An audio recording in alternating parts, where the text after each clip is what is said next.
So this is how much grapes I have inside here.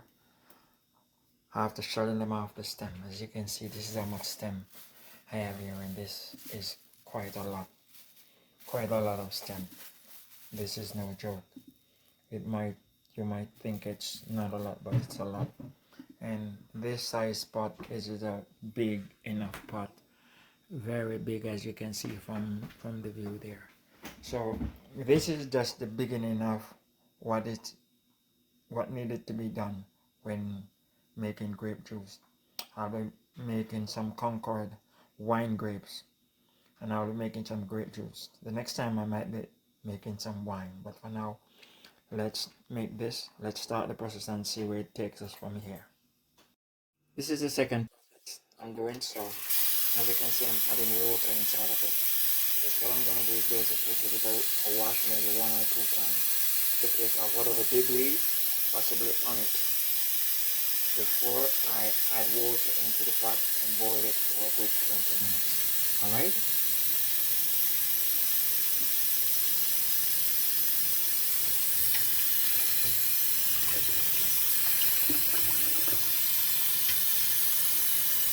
I see somebody putting moisture on it, so I have to take off all these stems.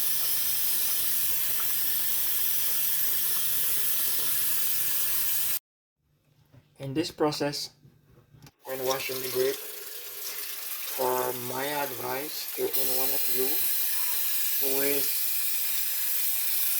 doing this type of thing, saying you're making grape juice, is that next time, I'm including myself, next time, don't wash it don't do it this way. Wash it first with a pressure hose like this one. So what it does, it beats out any debris that is underneath the bunch of each of the grapes. Because there's a phrase that said, what eye doesn't see, heart does not leap. And it means a lot of things in that phrase.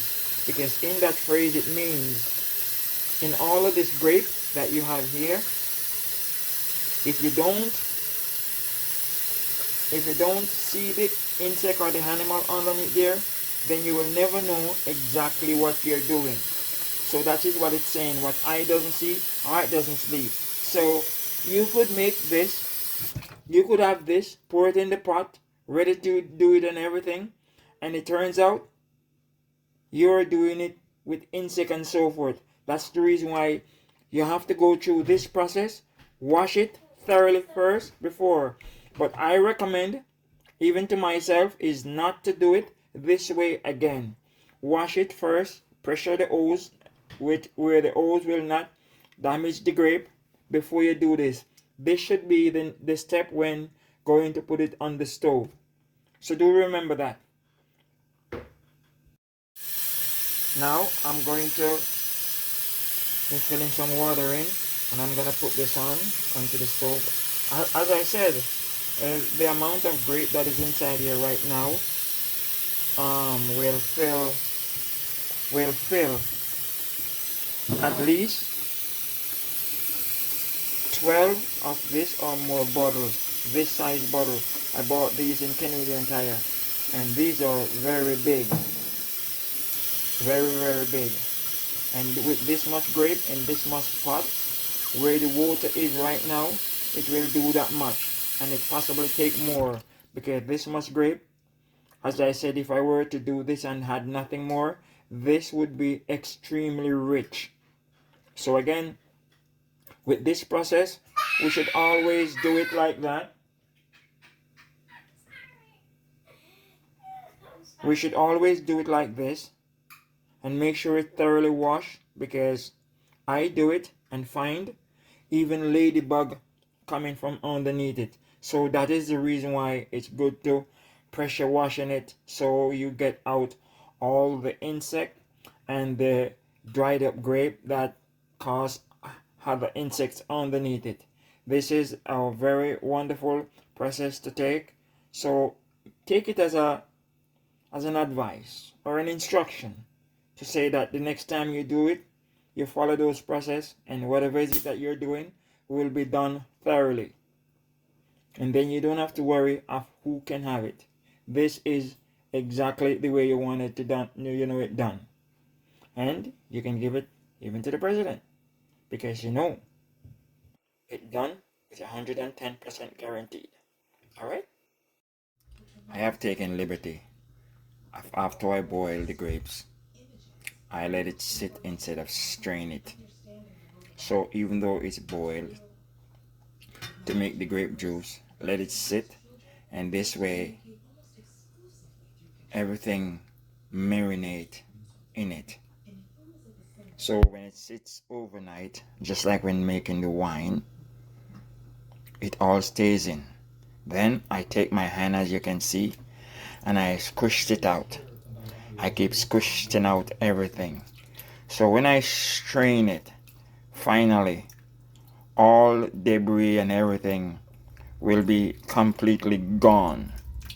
As it completely gone, this way I know that this is 100% mixed out, nothing left in to go back and restrain it for a second time. And with this process now, I will be straining this to next move it toward the bottle. So see you in the next clip of the next video. Hello again, guys. I'm at the next process where I'm now straining the grapes to get them more refined. So the strainer that I'm using is much more, it's easier, but there's one that is, the other one that I have is more refined than this one. This is the first stage, but as you can see, if you're looking properly, is that even though I'm straining it by using the spoon to squeeze it out, the grapes that is left back, which is that one, as you can see, it is still rich, meaning even though I made so much in this one I have to pour with what left from when I strain it. I have to pour more water in there to add it, to re-strain it again, so that it's gonna end up being more than the amount. So the whole process for making the grape is that even though you soaked it for such a long time, the longer it stay, even though it boiling, it build up more stronger from the body of the grape, the fruit. The water come from the fruit, it build up more and it becomes much more stronger, and you can see the color is very, very strong. So you understand that this every process in it takes a little time. So because this one takes a little time as well, I'll see you in the next clip. Hello again, guys. So this is what I was saying. This is the bigger strainer. Some people might call it a sieve, but this is the bigger strainer that I was using in order to take the debris from the grape juice. This one is a more refined one, like when you use a cloth or one of those things that they use. And here, this is what you have inside, that left inside. This is what is left back after sieving it, to make it be more drinkable, where when you're not drinking it and you find stuff left over in it. Okay, so this is just one of the things I'm trying to explain, that if you're not using the cloth as what they use in the video, this is what you use. As you can see what I do, if it fell down, you see that part comes up and I shake it out, and as I shake it, you see the leftover of what left, and that part you can shake until it becomes no more, and then that part has to scrape away and still go to the garbage. If it was with the bigger one, anything cut comes out. That is to show you the difference in each one of the sieve. So this one again is for more finer finishing touch. This is more the finishing touch of the grape to make it becomes drinkable, smooth, and ready to drink. Alright? See you in the next clip. Now we're at the final stage where everything goes from the pot into the bottle. So I want to give you clips of what happened because again, making this video takes an extremely long time. So now you can see I even the pot I put. This pot is bigger than this one, except this one is much taller. Where this one, it could hold another bottle. But if I were to put it inside, I did try it before, it make each one of the bottle touching, and when it's boiling, it's not a good idea. I don't think it's a good idea. So I move it from there and put it over here to make them all even. This one is floating because it's half full. The reason for that is because the family is so in love with this Concord grape juice that it's the first time I ever made it, and believe you me, it's amazingly beautiful. It's not sweet, but it's just right. It's a flavor of everything all in one, and it's just perfect.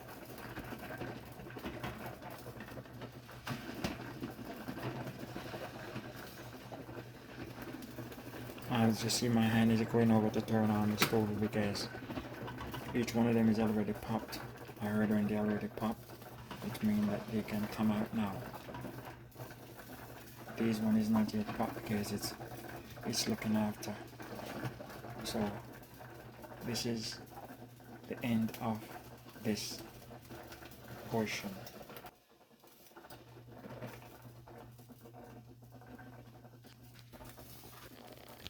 So I will be making more, but between now and then, possibly weekend or next weekend, because then they will have enough for Thanksgiving and further on whenever they feel like taking a bottle and drink.